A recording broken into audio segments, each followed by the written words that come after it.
Assalamualaikum Sobat Football United, ringan amatiran ala gue. Seperti biasa ada konferensi pers yang akan gue bahas di video kali ini. Jadi Ruben Amorim ya, setelah Manchester United menjalani partai pre-season terakhirnya menghadapi Fiorentina, berakhir 1-1 tapi ada adu penalti, ada penyambutan Benjamin Sesko, juga perkenalan secara bersama ya di Old Trafford, Mbeumo, Cunha dan juga Diego Leon. Berbicara di media, ada beberapa kesimpulan yang diambil oleh MUTV ini ya, sebelum tentu saja dan juga dibicarakan, yaitu adalah bagaimana nanti Manchester United menjamu Arsenal.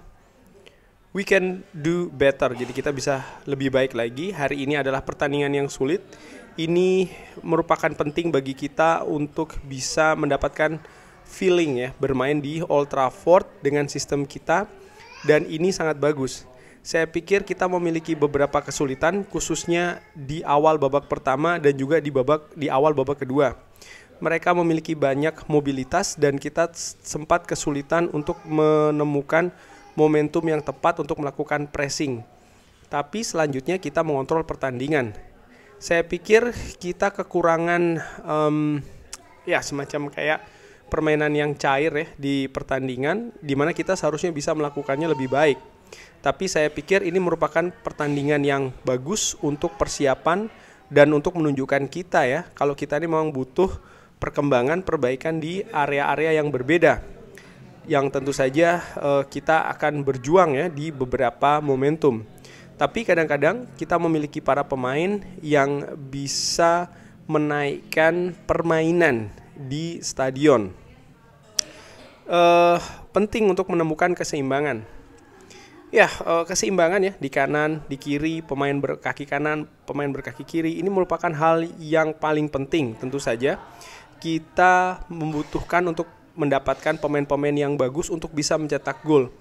Tapi bagaimana mereka ataupun kita ini menendang bola, memberikan kita banyak peluang untuk mencetak gol. Nah, ini seperti yang gue bahas di review bahwa Manchester United tidak kesulitan sampai dengan sejauh ini di pre-season untuk membuat peluang. Tapi untuk memaksimalkan peluang mencetak gol, terutama di pertandingan terakhir ketika menghadapi Fiorentina ya, ini masih menunjukkan adanya ketidakstabilan. Padahal di Amerika, ya Manchester United mampu mencetak banyak gol ya. Ruben Amorim juga secara khusus memuji Mason Mount.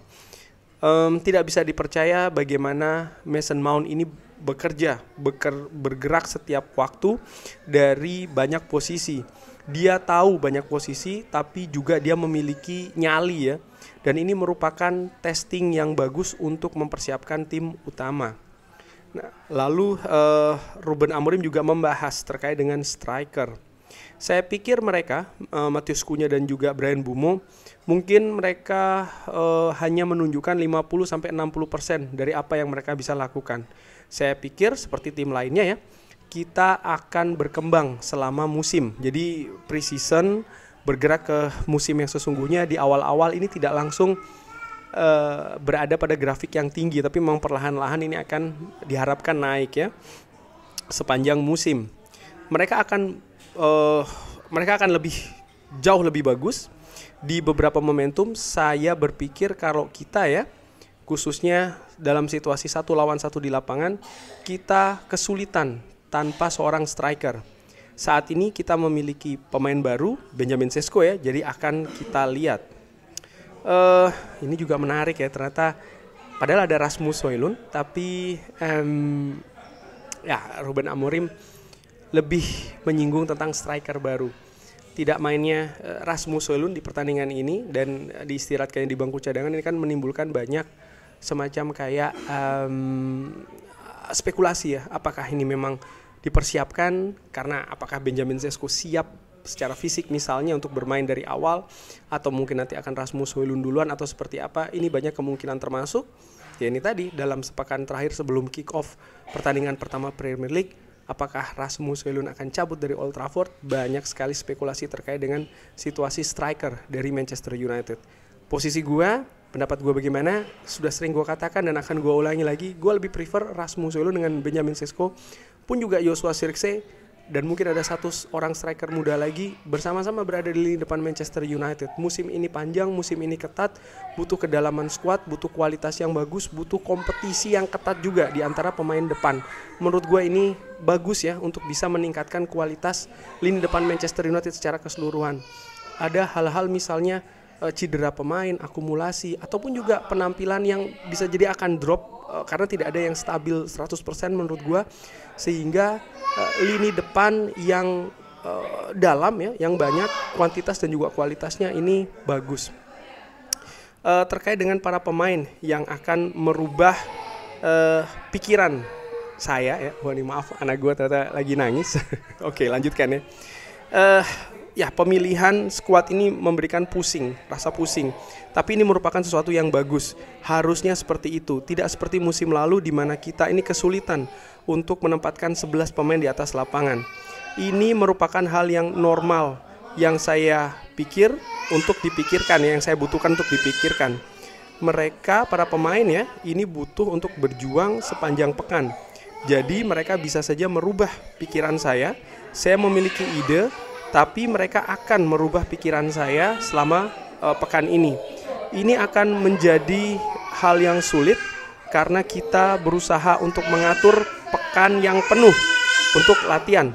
Mohon maaf kalau agak sedikit ada suara, tapi semoga suara gue juga masih terdengar ya. Jadi kita akan memiliki 2 musim yang kuat untuk bekerja.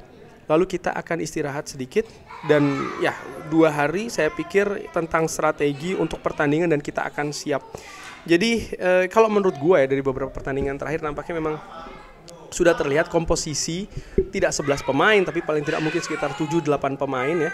Namun ternyata Ruben Amorim belum mengunci, katakanlah seperti itu, pemain-pemain yang akan diturunkan ketika menghadapi Arsenal. Ada sesi latihan yang masih akan dipantau, lalu juga ada pematangan strategi lagi yang akan dilakukan sebelum pertandingan pertama menghadapi Arsenal. Tapi menurut gue secara ringan amatiran dari beberapa pertandingan terakhir jelas terlihat misalnya Mbeumo, Cunha, melalui Bruno Fernandes, Patrick Dorgu, ya, Amat juga yang akan dimainkan di wingback sebelah kanan. Lalu pemain seperti Leny Yoro, Altay Bayindir, Harry Maguire dan juga Matthijs de Ligt menurut gue punya kesempatan yang lebih besar untuk diturunkan bahkan dari menit pertama. Mungkin ada perbedaan seperti kayak misalnya apakah Ugarte, apakah Kobbie Mainoo, apakah Casemiro, lalu apakah Aiden Heaven ya. Mungkin hal-hal seperti itu, tapi hal-hal lainnya menurut gue untuk posisi lain ya hampir dapat dipastikan. Gue bisa jadi salah, tapi itu yang gue berikan pendapat. Salah satu yang masih belum pasti adalah posisi striker lini depan. Kedatangan dari Benjamin Sesko. Oke, memang Benjamin Sesko diproyeksikan untuk menjadi pemain utama, pemain inti, tapi dengan waktu sepekan, apakah ini cukup untuk dia memiliki kebugaran bermain dari awal? Ini juga merupakan pertanyaannya. Lalu situasi dengan Rasmus Højlund juga menurut gue ini menarik. Lalu persiapan kemarin ketika menghadapi Fiorentina misalnya ya, ada pakai false nine, apakah ini memang dipersiapkan untuk menghadapi Arsenal? Pertanyaan-pertanyaan tersebut, kondisi-kondisi tersebut menurut gue akan terjawab dalam waktu sepekan ini. Kurang lebih seperti itu, membahas terkait dengan konferensi pers dari Ruben Amorim. Bagaimana menurut Sobat Football United? Seperti biasa silakan drop di kolom komen. Terima kasih sudah menyaksikan. Jangan judol Sobat Football United, gue tahu ada banyak komentar dan lain-lain di luar kemampuan gue ya untuk membersihkan, tapi ya dengan konten ini gue juga ingatkan, sayangi diri sendiri, sayangi keluarga dan juga orang-orang terdekat. Jangan judol, jangan lupa like, sholat dan juga subscribe. Assalamualaikum warahmatullahi wabarakatuh. Thank you.